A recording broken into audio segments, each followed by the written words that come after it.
Sabrina, do you hear me? Can we start now? It's 10 a.m. Yes. Yes. Okay. So good morning, everyone. Let's start. It's 10 a.m. I would like to welcome everyone to Asset Brussels Roadshow. My name is Emin Aliyev. I'm from EASE, European Association for Storage of Energy. EASE is a full partner on the Asset project. Asset is Horizon 2020 project that aims to create sustainable and scalable ecosystem, including all energy transition and education stakeholders, and on the other hand, to deliver the framework and means for continuous collaboration among different actors. This roadshow is not the first one, but the third one on the Asset project. And this roadshow aims to get inputs from different stakeholders on how to improve delivery of education and skills for energy transition. After two national editions, first one in Milan and the second one in Madrid, this Brussels Roadshow aims to get together all stakeholders, especially the policymakers, and get different feedback for this aim. Today we have got very diverse audience from students, researchers, industry association till policymakers, and we are sure that this will bring us very productive exchanges in this event. Today the agenda will be structured in the following way. Can we yes. We will continue with a keynote speech from Felix Rohn, European Commission representative, DG Skills and Education Unit. Then our project coordinator, Nadia, will present Asset project. We will continue with Smagrinet, a sister project point of view. So we will have an overview from, let's say, Eastern European overview. Then we will have a Q&A session, and we will explain you the introduction to two sessions. In the first session, we will have the exchanges around fueling each other with knowledge and skills, and session 2 will be dedicated to feeding demand for energy transition skills. After the coffee break, we will have highlights from each session, and we will go for concluding remarks with Nelly from Asset project. We have got also a few technicalities. This is an online event, and we have a few rules to make the participation of all smoother. So we would like kindly to ask you to turn on your camera. We would like to see all of you, but it's better you switch off your microphone in order to avoid any unwanted background noise. You can ask your questions to speakers in the chat and rename yourself, including also the number of your session. For instance, session 1 for industry and research, and session 2 for policy. And also we kindly ask you to keep the time, otherwise we will be behind the schedule. Now I would like to move on, and by introducing Mr. Felix Rohn, Policy Officer at DG Employment at the Unit of Skills and Qualifications, who will tell us a little bit more what the EU is doing to facilitate deployment of skills in the next years. Once again, participants are invited to ask questions to speakers by using the chat. So Felix, the floor is now yours, please. Yeah, thank you, Emin. So I've been already introduced, and I will speak indeed about the agenda of the European Commission for the next years, which has been published beginning of July. Well, I need the slide. Yes, thank you, the slide. Yeah.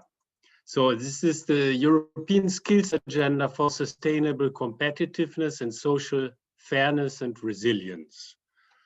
So next slide, please.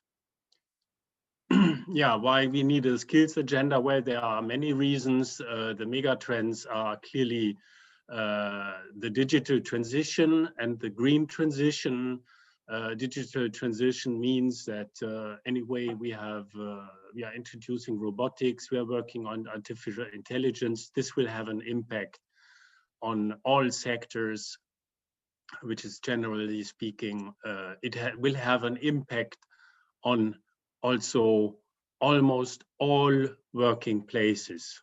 And we have this can be a menace, but it can also be a chance. So if we want to emerge as a resource efficient, digitized and low carbon economy, we must take advantage of these technologies in order to create new jobs. And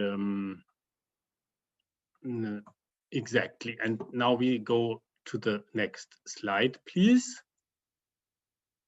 Yes.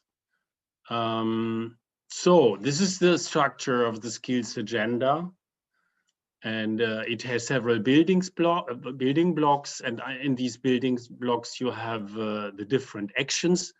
You see the building blocks joining forces. This is how to work together. So this is the framework. Joining forces, the Pact for Skills is the framework how we would like to see the other actions being implemented. The skills agenda wants to unlock also the potential of the recovery plan for Europe, and linked to the recovery plan we have the Recovery and Resilience Fund. Okay, later to that. The skills agenda is also anchored in the Green Deal, in the new digital strategy, and the new industrial and SME strategies. Next slide, please. Yes, the Pact for Skills, what will it do? It will mobilize a concerted effort of investment in skills for all working age people across the Union. It wants to bring together stakeholders, private and public, which share the objective of up and reskilling in their sectors. They will have to agree on a charter. They will work together in public-private cooperation, in large-scale partnerships, in specific strategic value chains, industrial ecosystems or regions. Here refer to the EU industrial strategy, which includes and highlights 14 industrial ecosystems. The Pact for Skills will also have facilitated access to information on EU funding instruments and programs. And it will build on existing EU initiatives such as the Blueprint for Sectoral Cooperation on Skills, the reinforced European Alliance for Apprenticeships, or the Digital Skills and Jobs Coalition. With that, we go to the next overview slide, please. Yes, this one. So here we come to the next building block, and which is skills for jobs. And we have several actions here. Let's quickly go on to the next slide, because I have only 10 minutes. So we want to improve skills forecasting. For that, we need to work on skills, help to work on skills intelligence. We, among other stakeholders, we want to encourage the public employment services network. This is an existing network all over the European Union, to prioritize the early identification of skills shortages and trends linked to growing job opportunities. Then we also have Europass as a platform where we can exploit these identified skills shortages and trends, and then lead people to related learning and training opportunities. If we speak about skills, and skills that are becoming more and more important in the labor market is surely the transversal skills, or also called soft skills. But there's another action in particular on that, and I come to that later on. So let's go on to the next slide. So the next action would be EU support for strategic national upskilling effort. And here we want to support member states to develop national skills strategy. We build there on work which we already have done with the OECD in the past years. And again, we want to join forces with the network of public employment services.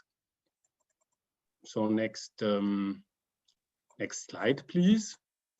Yes, and then there will be a council recommendation on the modernization of vocational education and training. Very important. We know that that is essential to make sure that young people have an easy transition into the labor market.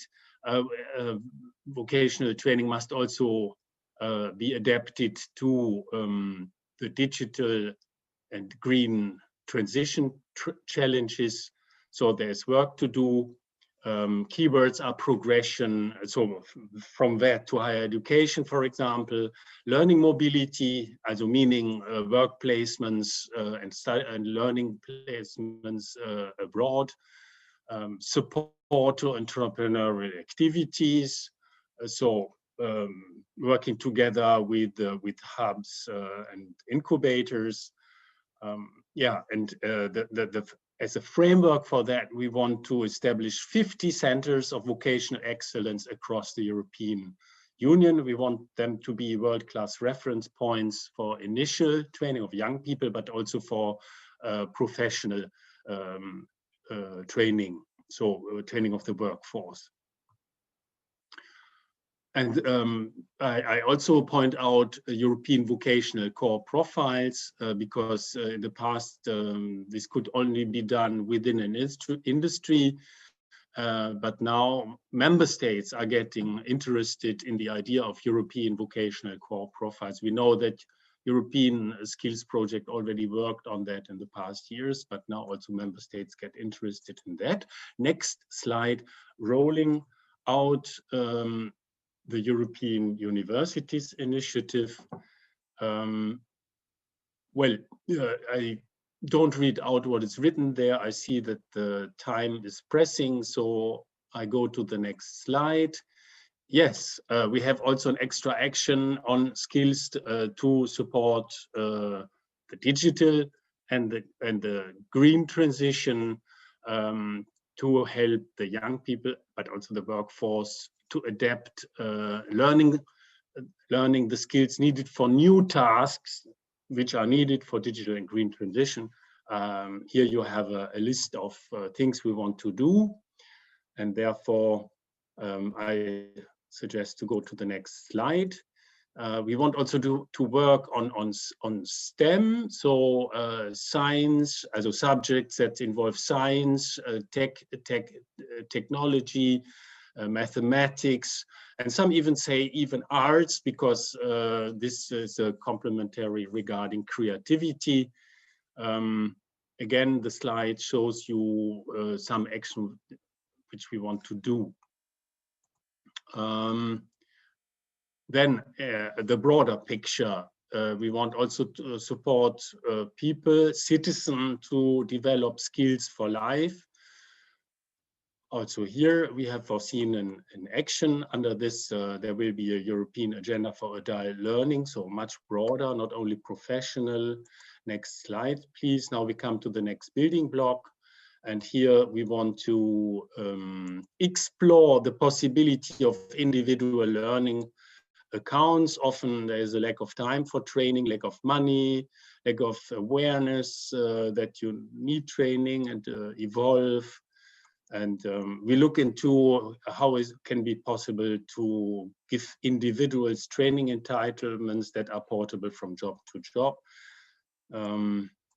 yeah, and then of course it could ensure that sufficient funds for training are made available. So things like this, but this is only something which we want to explore. We have to see what we can do and at European level. Then the next slide, the European approach to micro credentials. Next slide. Next slide, please. Thank you. Micro credentials are statements, yeah, that acknowledge that a person has acquired a discrete, also a certain competence in a particular area for a particular task. So the person has acquired knowledge, skills, and experience in a well-defined and limited area. And these micro credentials shall be also electronic and shall certify this and shall be recognized by present but also future employers. This is important. So I must be short, I'm sorry. I just show you our a slide on the new Europass. This is our online tool to help people communicate their skills and their qualifications, to guide them to a job or to guide them to a learning opportunity. And it offers free tools and information in all EU official languages for learners, for workers, for job seekers, and helps them to manage each stage of their careers and learning. So I think that my 10 minutes are gone. So I only show you our objectives that we want to reach by 2025. So we also quantify all what we want to achieve. This is it. With that, yes, okay, next slide. No, next slide, please. Yeah, this one, please. Here, you see the EU investment in skills that the Commission foresees for the next financing period. And these are really important amounts. And this slide does not even show what will be available from the Recovery and Resilience Facility, specifically for skills investment. Also there, important amounts are foreseen for skills.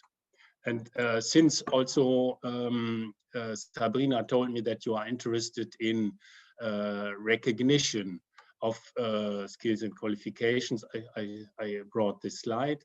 Well, apart from the regulated professions, there is no automatic recognition between member states of skills qualifications.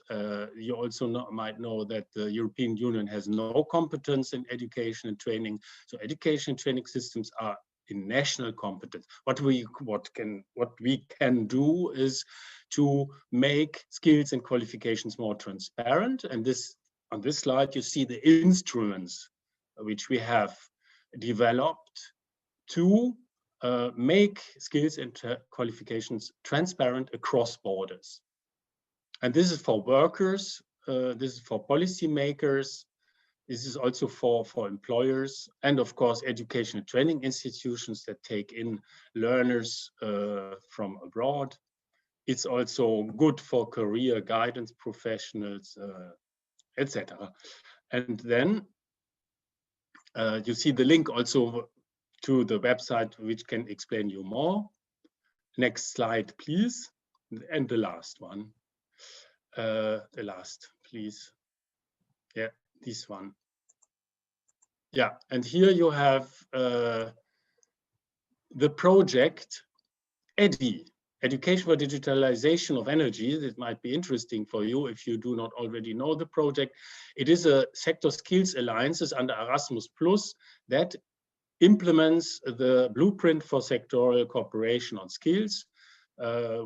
Over 4 years, they will gather skills intelligence, so they will try to find out the skills gaps in the sector, and then they will try to build on the skills intelligence. They will try to develop a skills strategy, and then later also where are the priorities, which new occupational profiles emerge, and they will develop related training programs for these new occupational profiles. So using this website, you can take contact with this project if you like. And with that, I'm at the end. Thank you, and sorry for being a bit late. Thank you very much, Felix, for this nice presentation.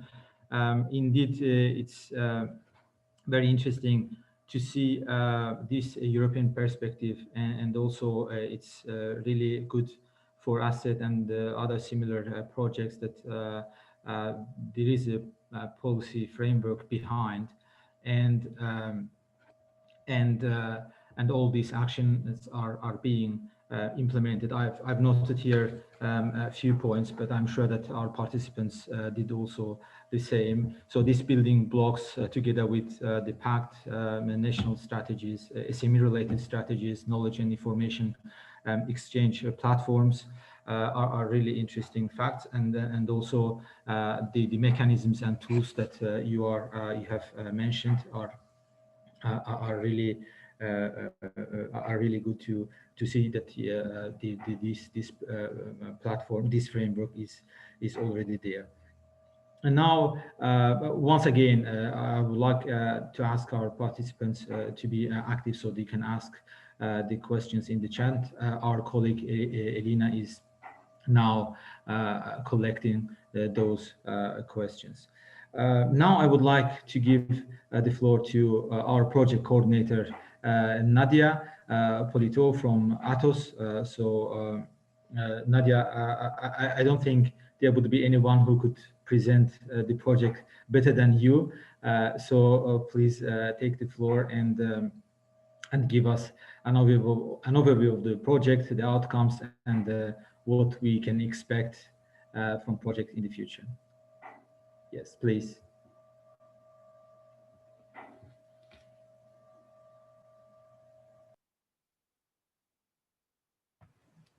Nadia, we can't hear you. I don't know. Hello? Yes. Okay, now. Okay, good morning. I'm happy to be here. I'm Nadia Politou from Atos. I'm a project manager in the Research and Innovation Department here in Madrid. And I will talk a bit about the ASSET project. I will just do an introduction. Can you move to the next slide, please?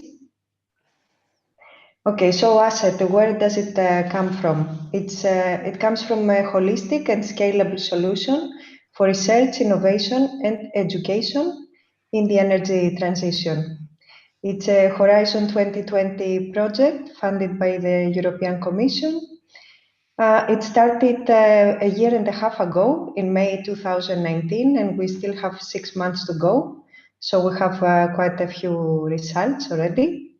And it's composed by 11 partners from 6 European Union countries, from Spain, Italy, Belgium, Denmark, Germany, and Greece.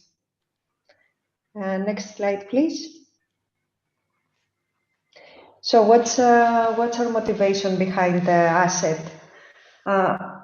Europe is transitioning towards a low-carbon society, and in order to lead this transformation, Europe is called to upskill its staff with multidisciplinary competencies to strengthen the societal understanding of the importance of low-carbon society, and to intensify the research and enable to be liaised with industry. And this close industry-academia relationship is needed because we have a great volume and diversity of the audience. The European Union actors need to act very fast in order to catch the energy transition hype, and because we need to introduce interdisciplinarity in our university programs. Next slide, please. Okay, so our main focus is to deliver the framework and the tools in order to be able to create and share the knowledge and the competencies that we need in Europe for the energy transition. And our main features is to be free and open for anyone, to be multidisciplinary and holistic, flexible and modular, and to be based on a collaborative approach, of course. Can you, thank you. Okay, our main objectives in this project is to create a community where we have the main energy transition actors, which are formed by companies, universities and training program providers, policymakers, and of course the citizens, to define the conceptual framework in order to help the creation of these learning programs. And we have a tool called the Learning Graph tool, with which we help to design these programs. Also to develop these innovative programs in order to train the students, workers, trainers, and of course all the citizens in Europe and beyond, of course.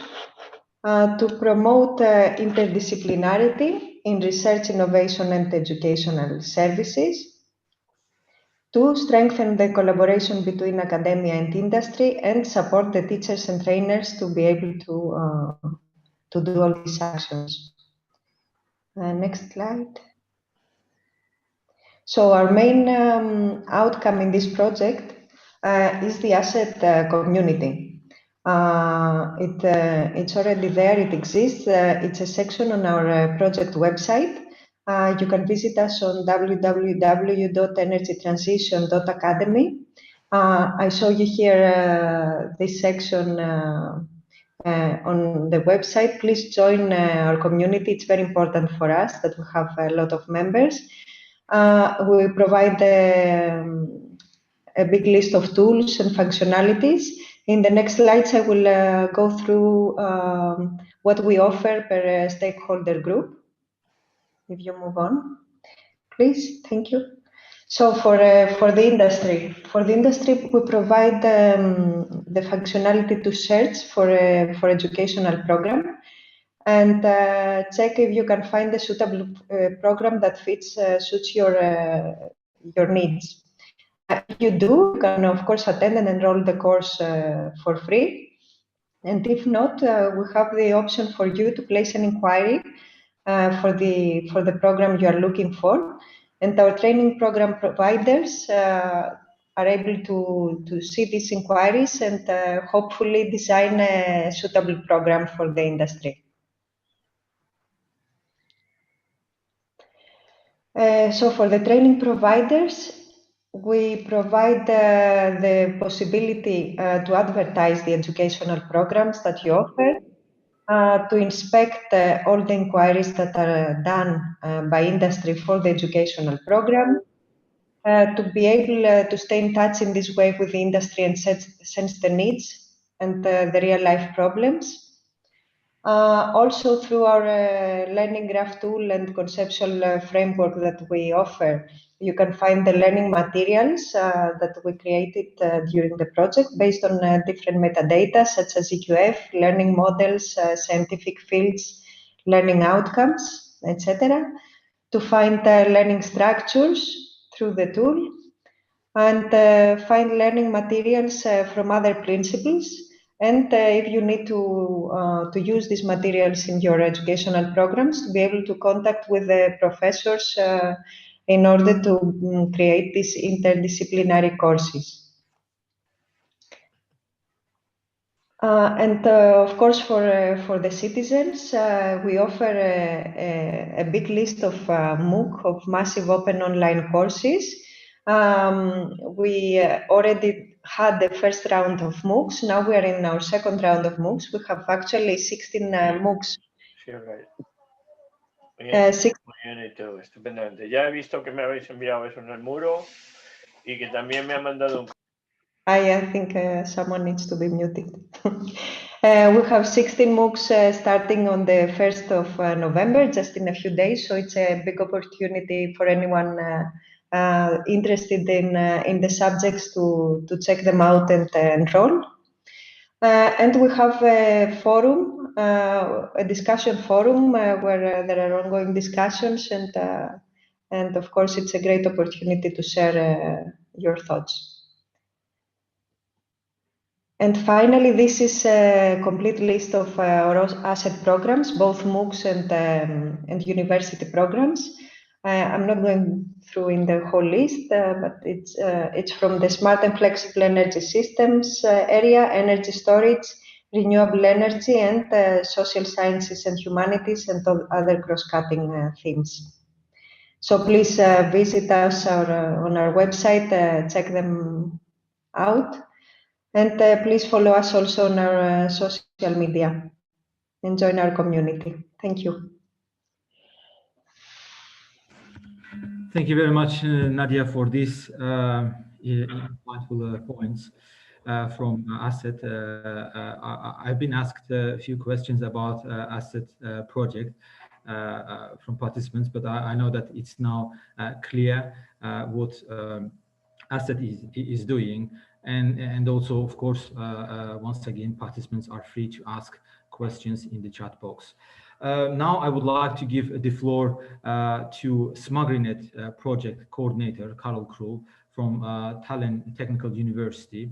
As you know, Smagrinet is another project funded by EU under the same call as ASSET, so we call it somehow a sister project. So Karl, please give us an overview of Smagrinet project, and I think that it will be interesting because somehow this will give us also an overview from Eastern European perspective. Yes, please take the floor, Karl.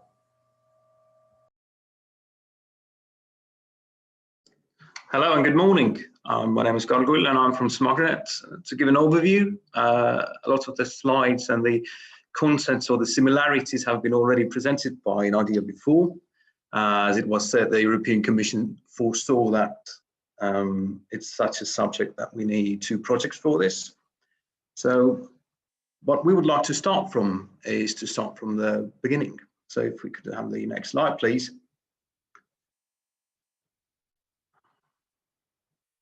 It's a question of what we want to achieve in Europe. That's where it all starts from. And if we go deep into this, then the next slide will show you that, well, the increase of share and the amount of renewable energy has to make it so that by 2050 we have 55% gross final primary energy from green energy. And it needs investments for replacing the current electrical grids, let's say with smart grids. And it's all comes down to the Green Deal almost. The 5 postulates of the Green Deal start with energy efficiency, and the last 2 postulates are the free market and the digitalization. Thanks to the digitalization, we will get the free market. Now, if we go on, the core challenges within the transition become quite apparent. We see that, if we go to the next slide, please. We are not the only ones doing a transition at this very moment. The automotive industry is doing it, the construction sector is doing it, the logistical sector is doing it.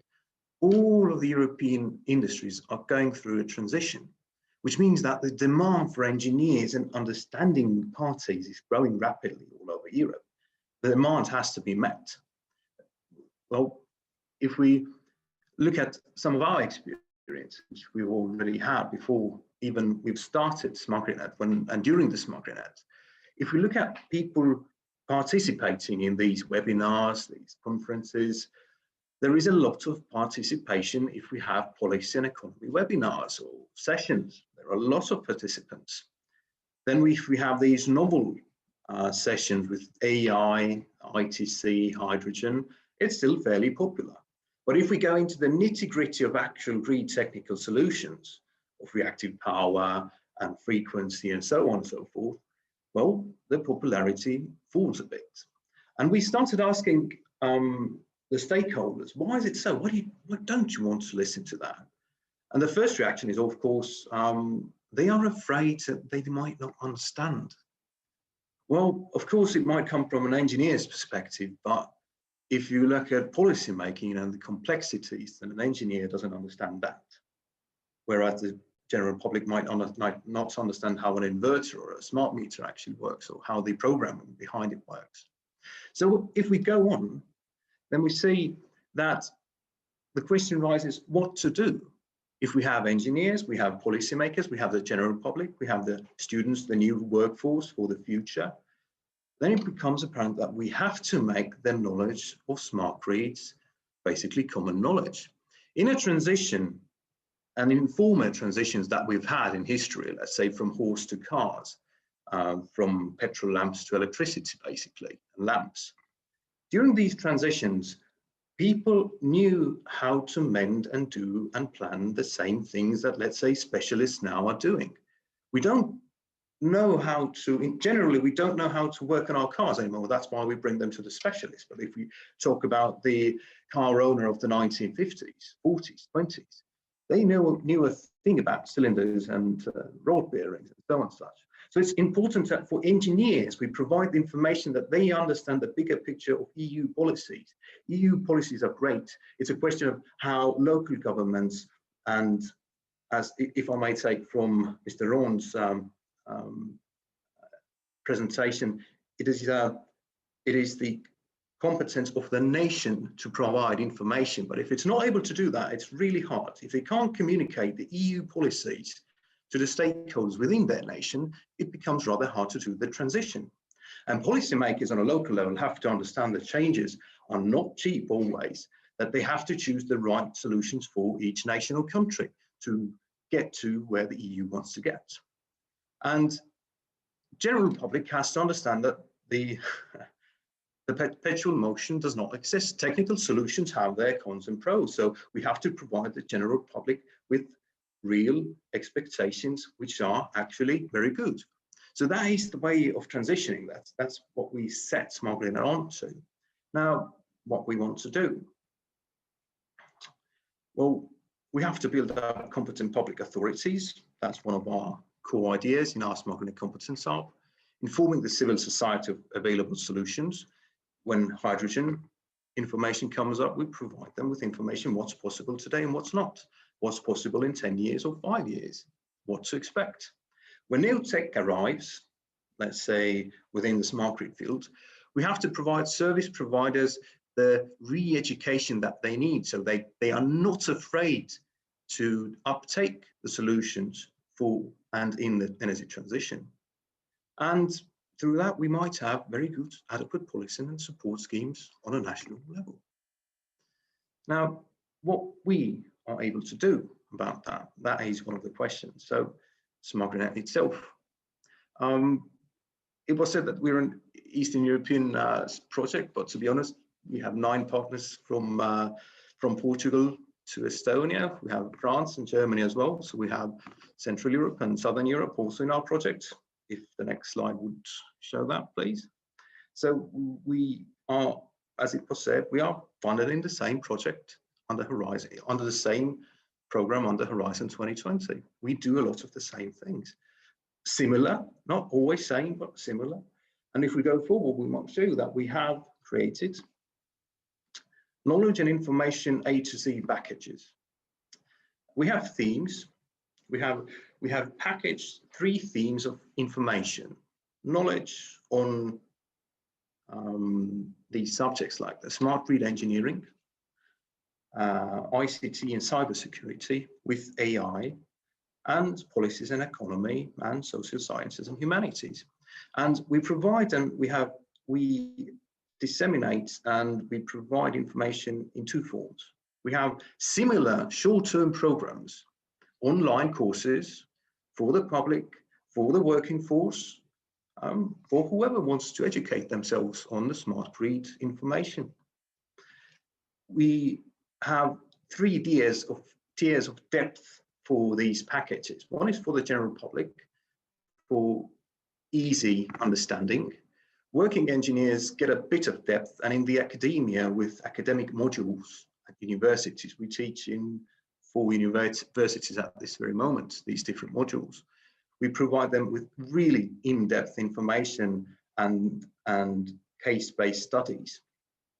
So what we would like to end up with going forwards is that... sorry, so we are well behind the schedule. If you can afford still 1-2 minutes to wrap up, yeah, we are at 40, so please. Thank you. Okay.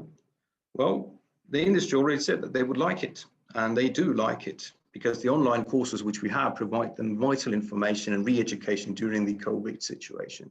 So that is something that, fortunately or unfortunately for Smagrinet, is something that we have. If we go to the next slide, please, quickly, where do we go from here? Next slide, please. Well, we would like to provide them with education through experience. People do things because it saves and makes them money. Then questioning the energy transition says that why should entities choose a less lucrative investment option with a payback period of 8 to 15 years? And here comes the last thing. For the future, is the question is, how do we make us feel the effects of the carbon footprint? That is the next step in the education, which we have to bring in. We have to make the people understand through education and through experience that the carbon footprint is something else to take into consideration besides money as well. Well, thank you very much. Thank you very much, Karl, for these insightful points from your presentation from Smagrinet. Indeed, it's very interesting, and it's important to see how Smagrinet tackles those challenges. And it's a bit different from asset projects, although we have a lot of similar points. Now I would like to give the floor to Sabrina for a Q&A session. So Sabrina, you can take the floor and explain a little bit. So yes, if you can start. Thank you, Emin. So thank you to all the speakers who presented. So Felix, Nadia, and Karl. We didn't receive a lot of questions, but we had some already answered in the chat, which was very interesting. So we have had one question about the frameworks for local and regional authorities that Felix already answered. And we have also had some questions related to assets that were answered by our project partners. Moreover, to Felix, we would like to ask if anything has or will change due to the EU recovery. Felix, are you still there? Very broad question. Will anything change? The European skills agenda. No, I mean, when we started drafting the skills agenda, there was no. Oh yes, the pandemic was already there, but we haven't realized. Nobody of us had realized it, that it was already there.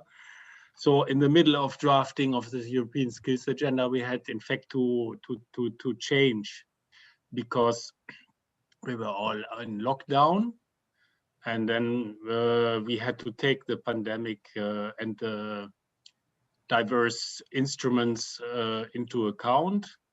But anyway, the instruments will help to finance what we want to achieve with the European skills agenda. So, I mean, it's true that there are some skills which would belong to the transversal or soft skills that came up that are specific, that had less importance before.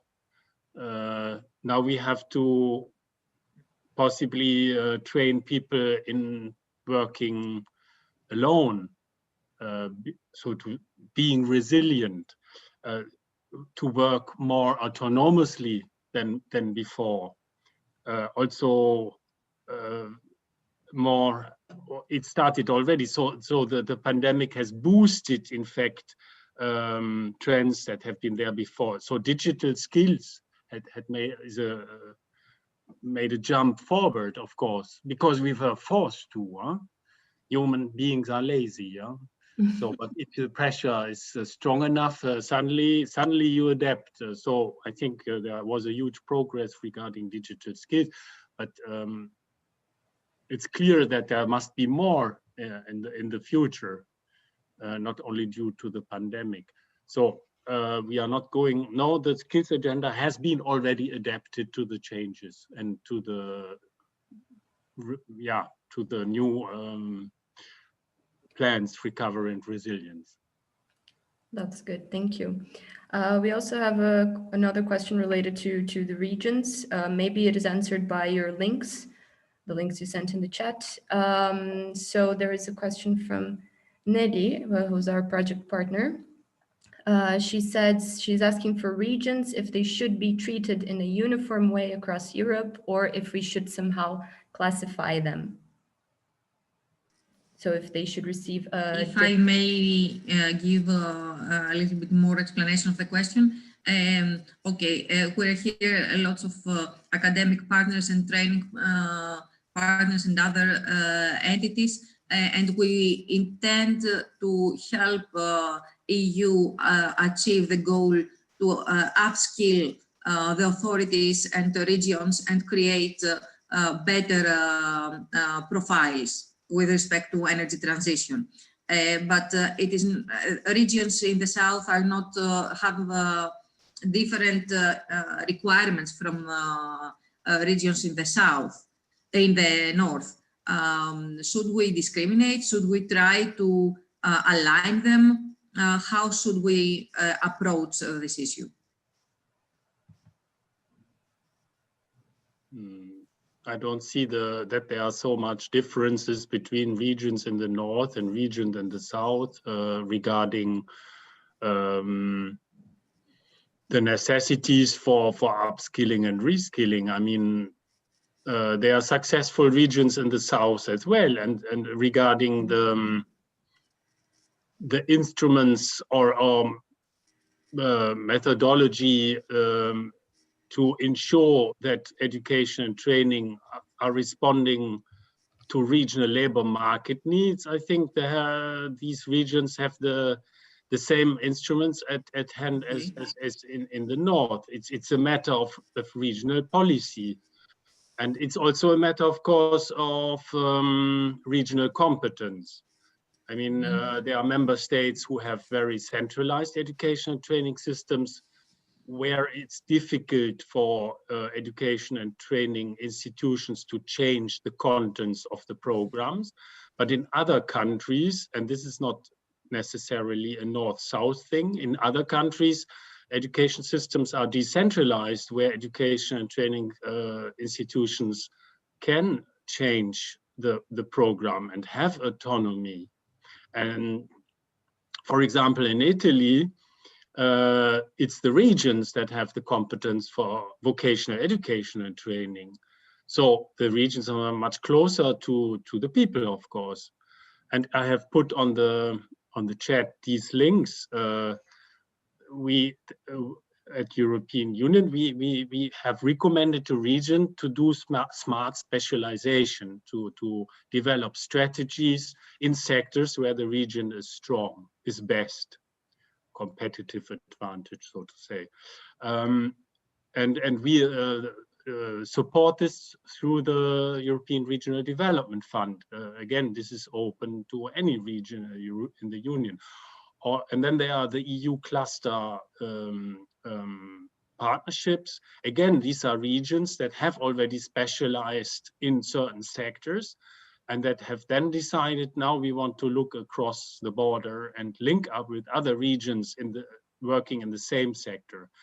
Again, all this is also possible for regions in the south.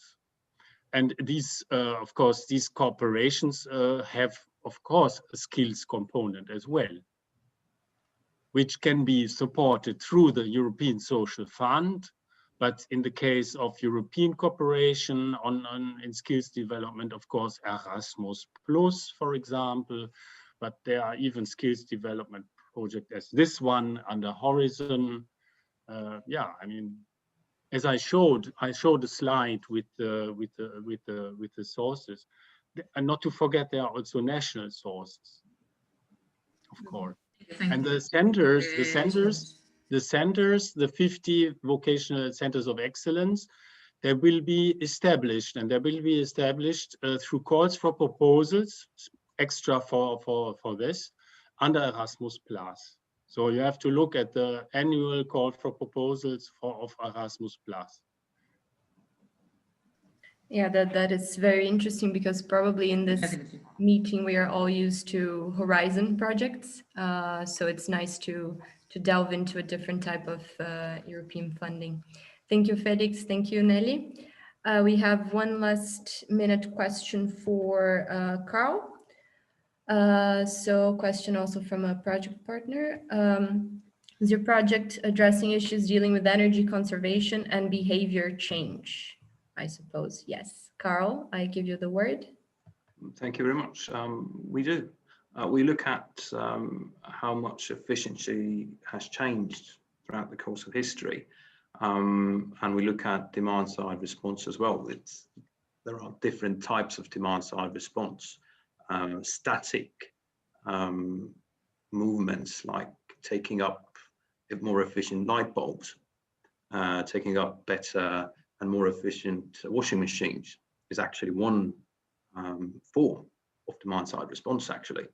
So we do actually look into it, and to be honest, in studies which we have also covered, it seems that changing your light bulbs out every 5 years, if you take into consideration how many light bulbs we have and how that technology is actually advancing, then it is one of the biggest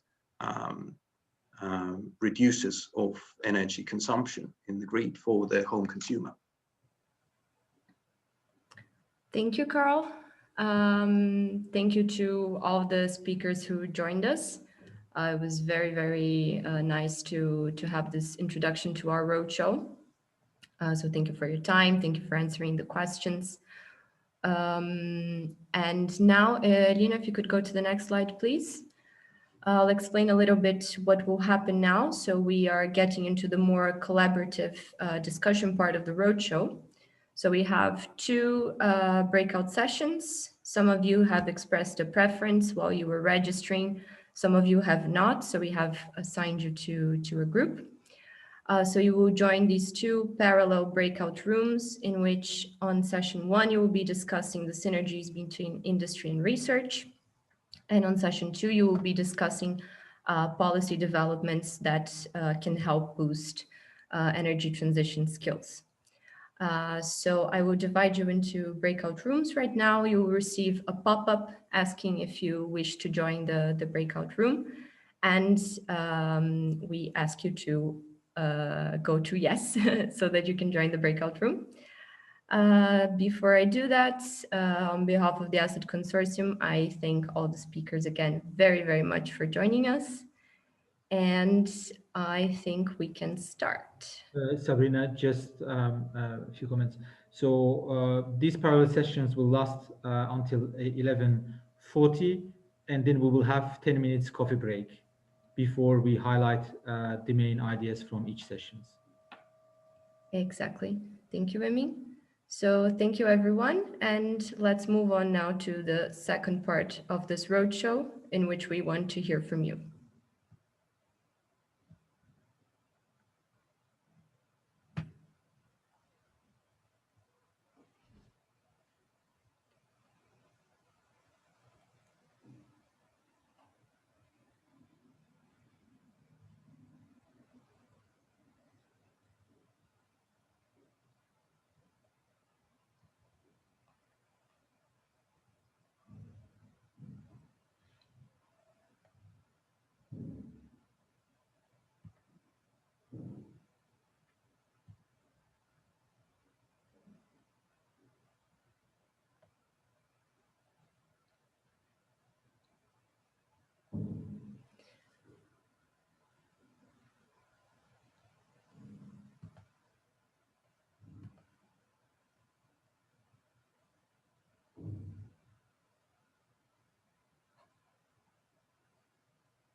Karl, would you like to join a session?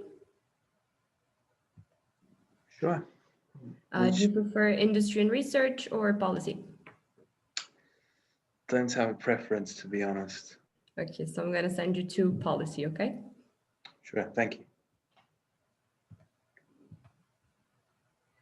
Felix, you too, would you like to stay? No, I have the social dialogue in electricity sector in a few minutes, but I'm just answering a question in the chat, and then I have to leave. And then I have to leave. Thank you so much. Sorry. Thank you. So I have another presentation. Yeah, I understand. For the other ones, I assigned you to a breakout room. If you do not wish to join, you don't have to, but it's the most collaborative part of the roadshow, so I highly recommend. The only two that I don't have assigned are Miguel Sanchez. Yes, good morning. Good morning. Would you like to attend the session on industry and research or the one on policy? The policy. Perfect. Please. Thank you. Thank you. And I have also, well, everybody else is assigned.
Hello, Juan. Which room are you assigned to?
Emin, you can start.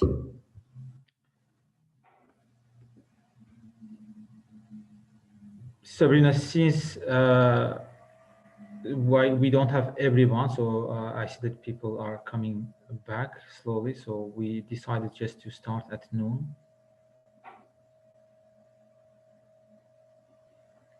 So let's give these few minutes to everyone to come back safely.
Okay, then let's start. So now we are starting highlights from each sessions. As you know, for session one, the discussions were focused on industry and research topics, and session two were focused on policy topics. So let's start with the session one. Axel Tillman and Mashoud Nasir as rapporteur will provide us the main highlights from session one. So Axel, please take the floor.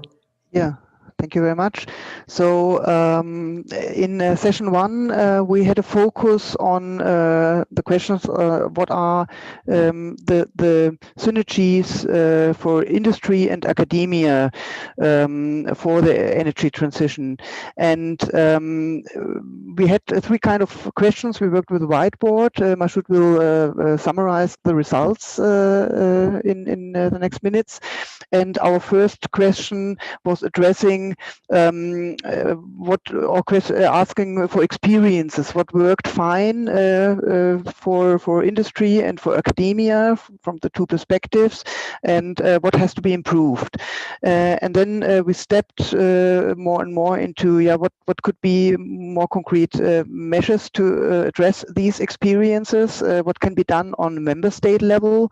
And in a third question, then we asked for collaborations in the future. So we had in the morning discussion talked about the multiple sectors, which I included larger energy transition we are facing, but also digitalization phase. We are also in a phase with COVID-19 where we are more and more relying on online meetings and on online learning tools and so on. How will that develop in the future?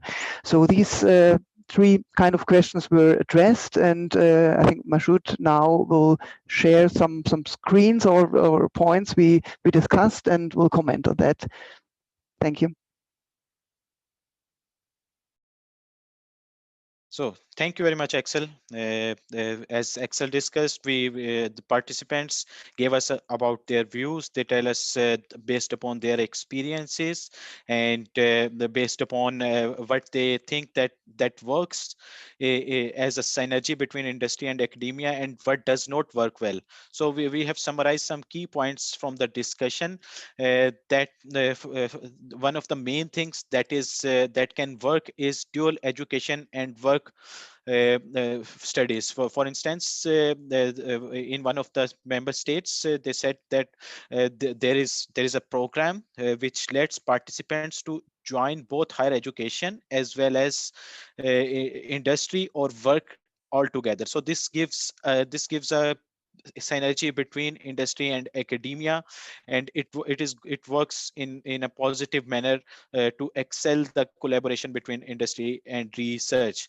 So and one of the main barrier between the industry and academia collaboration is the lack of or deficit of trust, because most of the researchers that are working on problems, they are technically strong, they knows the depth, they know the depth of the problems, they are technically skilled, but they are not they are willing to publish their research. But this is not the case with the industries.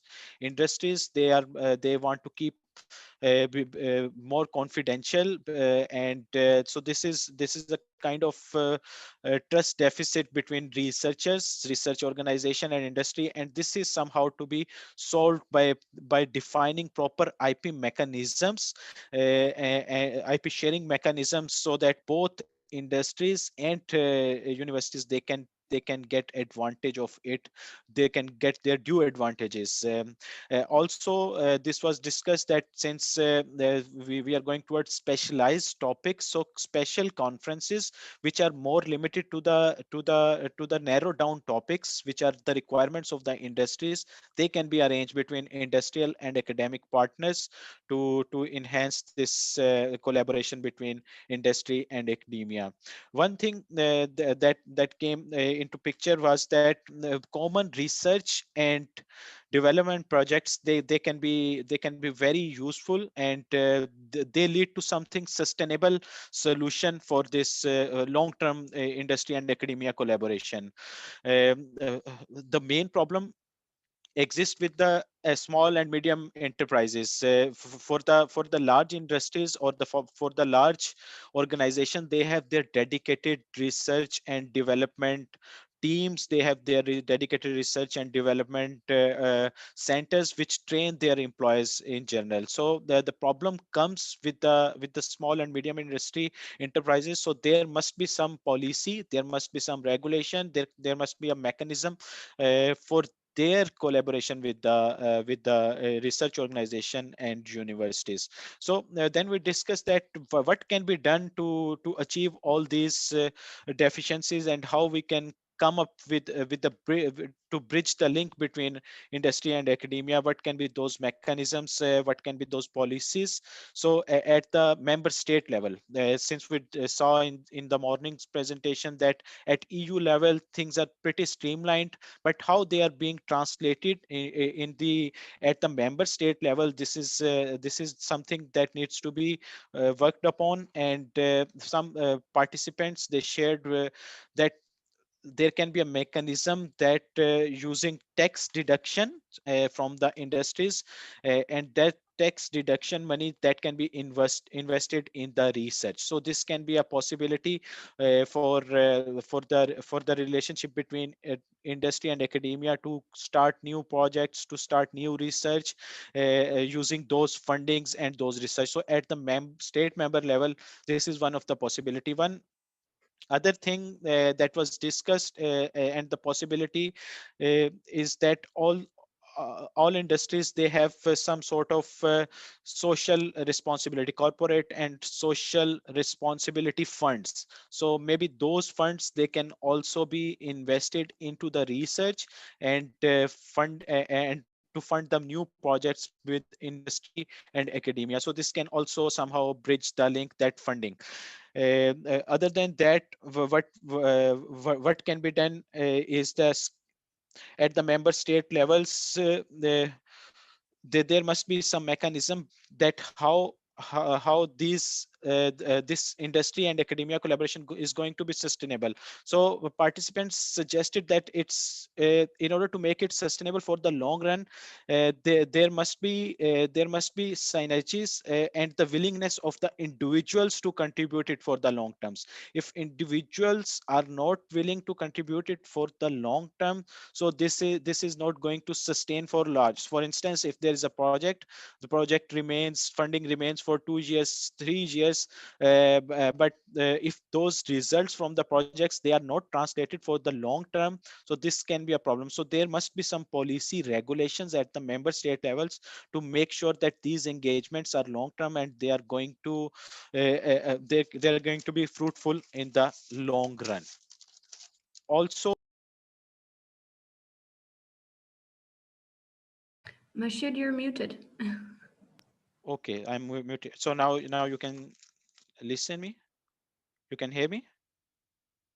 Okay, so in the future, especially with the COVID-19 situation, how the pandemic has changed our ways of learning, our ways of teaching, and even affected our ways of working and living.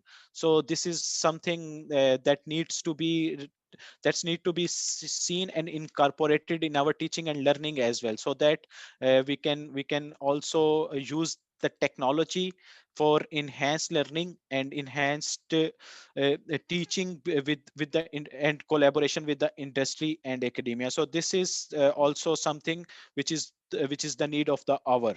So the main problem here, what we see that many courses, many open courses are available, for instance edx or Coursera, but the problem is with the engagement. Individual learners, there are courses available, there are technologies available, but how to engage participants in those courses or in those learning programs, it is one of the key need for the successful facilitation. What we discussed, what we thought over it, it can be somehow overcome by the involvement of the industries. If industries somehow specify their requirements for the upskilling of their staff and the training of their own staff, so this way the participants, only those participants which are truly interested, they will join those courses, and this is the way we will have higher completion rates, and we will have higher impact on overall learning process. Again, wherever there are challenges, there are opportunities as well. With the pandemic situation, more tech needs to be incorporated in our teaching and learning, but the incorporation of this tech can substantially affect our future learning methodologies, and how we are moving towards the process of energy transition. So this can substantially affect. So we may have to choose technology very wisely. There are technologies available, but from our side, we have to go for the win-win situation, rather than we do not have to go for those conditions which may affect.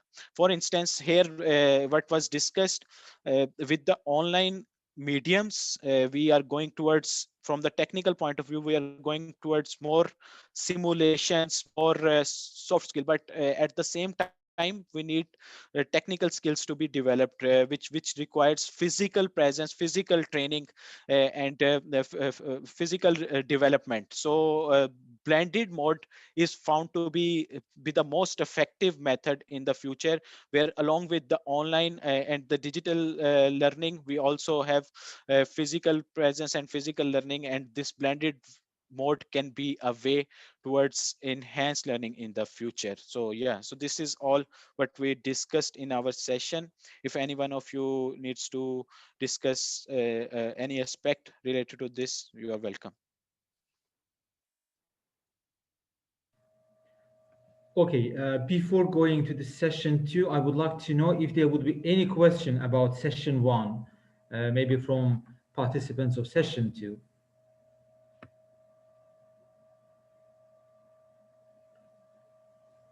Well, I think it was crystal clear. Thank you very much, Axel, Mashoud, and Elena for your technical support. Now we can go for session 2, which is focused on policy topics. Margot and Jacobo will present the main outcomes from this session. Margot has got an emergency. I don't know if it's still the case. If it's still the case, then Jacobo, can you please take the floor? Provide us very quickly the session 2 and focus on main highlights from this session. Okay, of course. First thing first, our session started with a presentation from Filippo Capizzi for Greenfish, and I would like to thank him. He was able to highlight quite of the key points that need to be tackled. And we discussed a bit what kind of skill gaps are right now present, and what's the situations for energy professionals, and how member states are working or need to work to tackle the gap.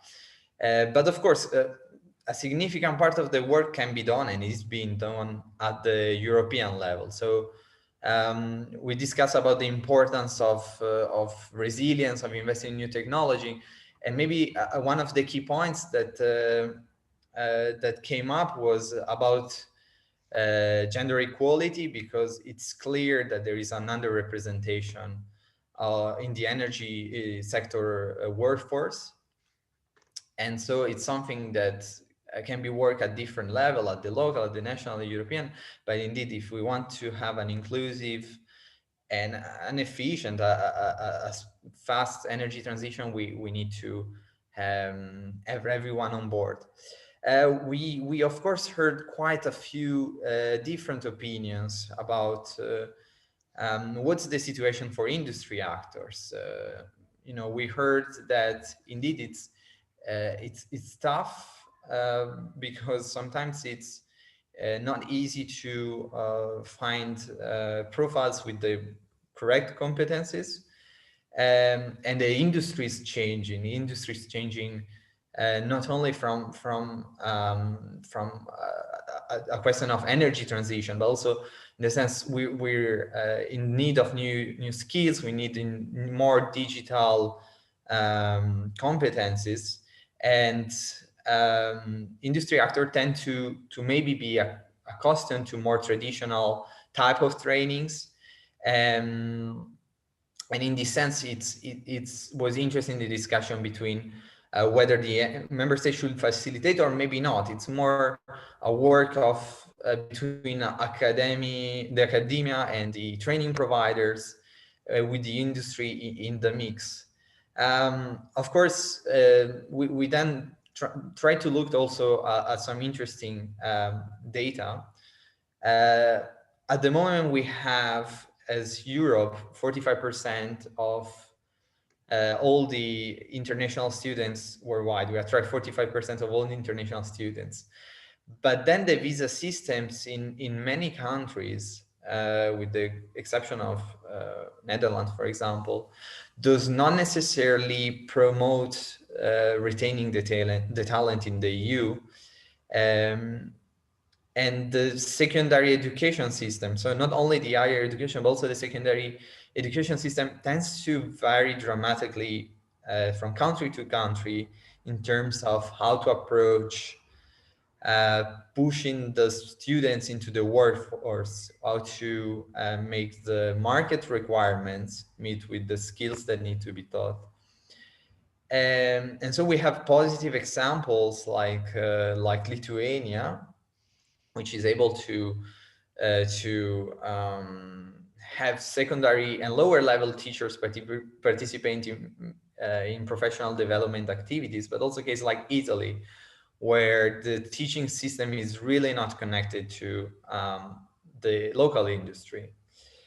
And then we looked at the specific university case, where in a similar manner to the industry, there's still a very traditional focus, a traditional approach, and that of course hinders the development of the skills, the identification of which skills are needed, and yeah, and so it's one of the big challenges. The education regarding climate topics needs to happen at different levels. Of course, this is something, a key topic to conclude, that it's very, very important for improve the employment situation. One of the data that was present in Greenfish presentation was that only 16% of the people, 16% of the people who are between 20 and 34 years old are not employed or not in education and training, and this number is definitely too high, and there is desperate need for a solution to this. And I think in this context, the asset project can definitely push us in the right direction, I would say.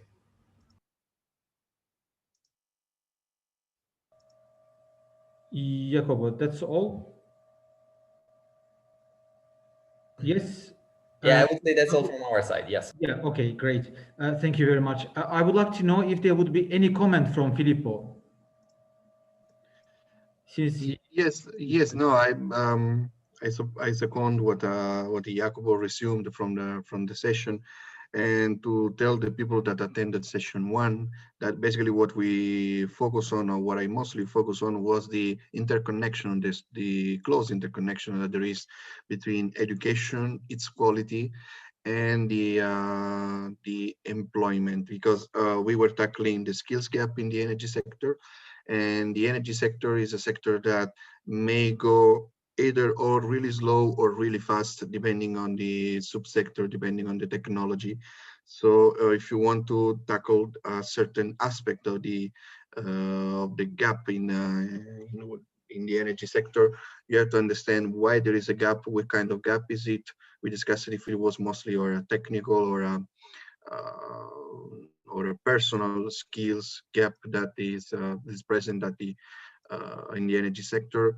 And there is also the idea of how to nurture the people who have been in the industry for years, and now they have to face quite a huge shift in the technology that they have to use every day, while having not been prepared properly to use new piece of machinery, for example, or softwares, or the technology that we use every day that it seems so easy to us, but it may not be the case for a good part of the people employed in the energy sector. So what I would like to say is like that together also with the asset project, we are tackling a huge issue in the energy sector, that is like how to keep learning, how to help people to keep learning, how to help students to enter the job world, how to enter the people who already are working in the sector to learn new skills, to be always updated, while also respecting the different cultures, the different mindset that every country wants to put in place. Okay, thank you, Filippo. Thank you also, Jacobo, Margot, and Egle for this session too. Yeah, indeed, it's not really easy to have this efficient and effective collaboration between European universities, industry, and citizens. There is no magic potion, let's say, and also there is a need also to come up with good European policy framework in order to tackle those challenges, to create really good background that all actors can work.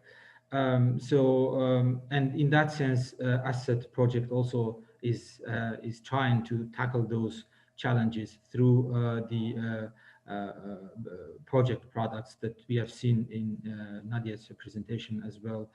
So these MOOCs, also trainer programs, and other products.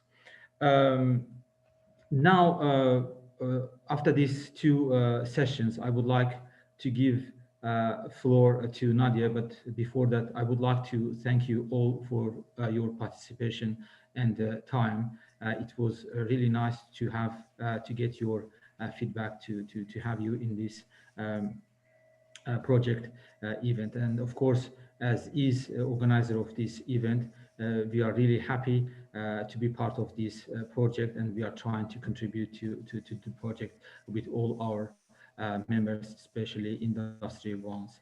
Now, Nelly, so you can take the floor and provide us concluding remarks. Thank you, Emin, for the presentation. My name is Nelly Lelikou. I am the scientific coordinator of the ASSET project. This roadshow that we all attended today was the final collection of feedback for ASSET project and gave us really very, very valuable inputs.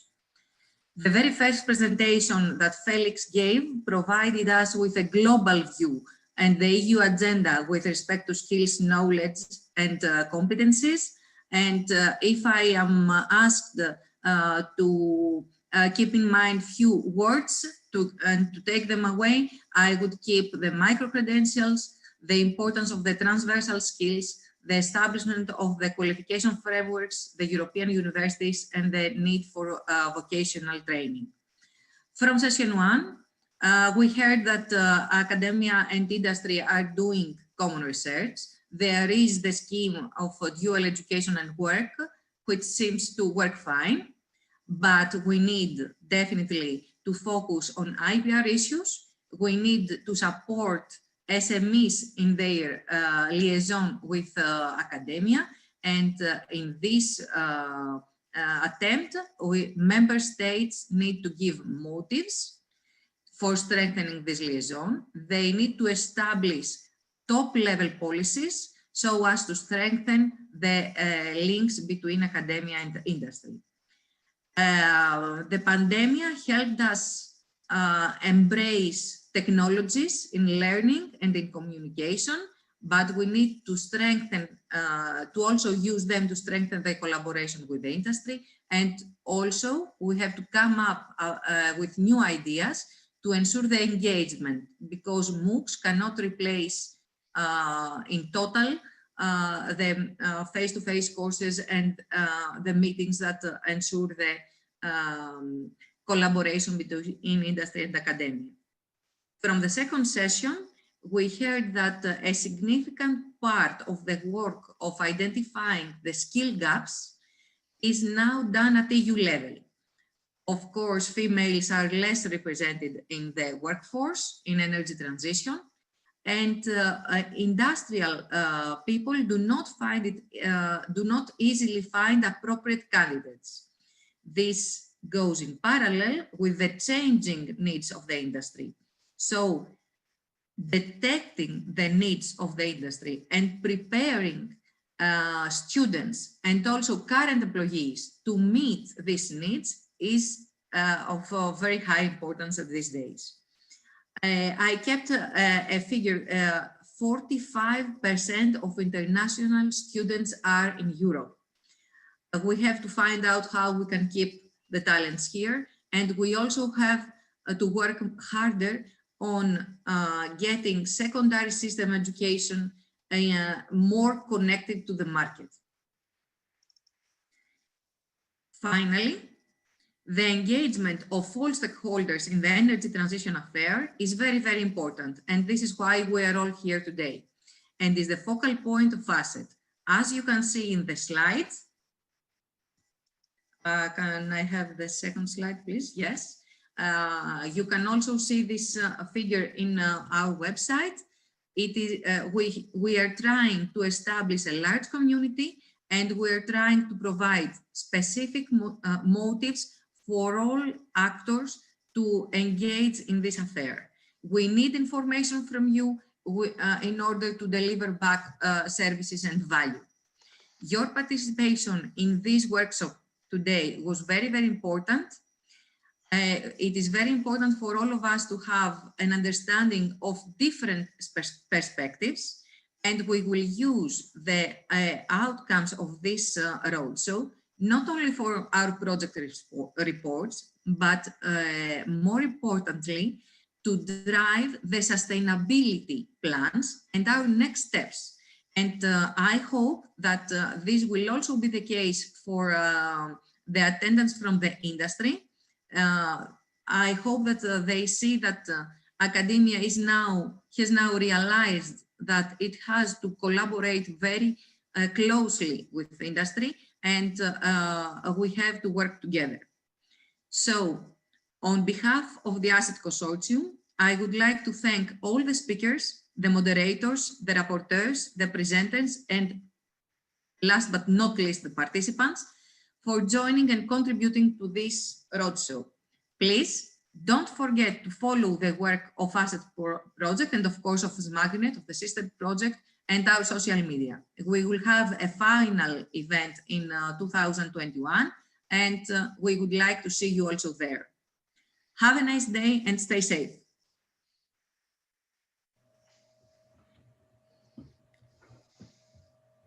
Thank you very much, Nelly. Thank you.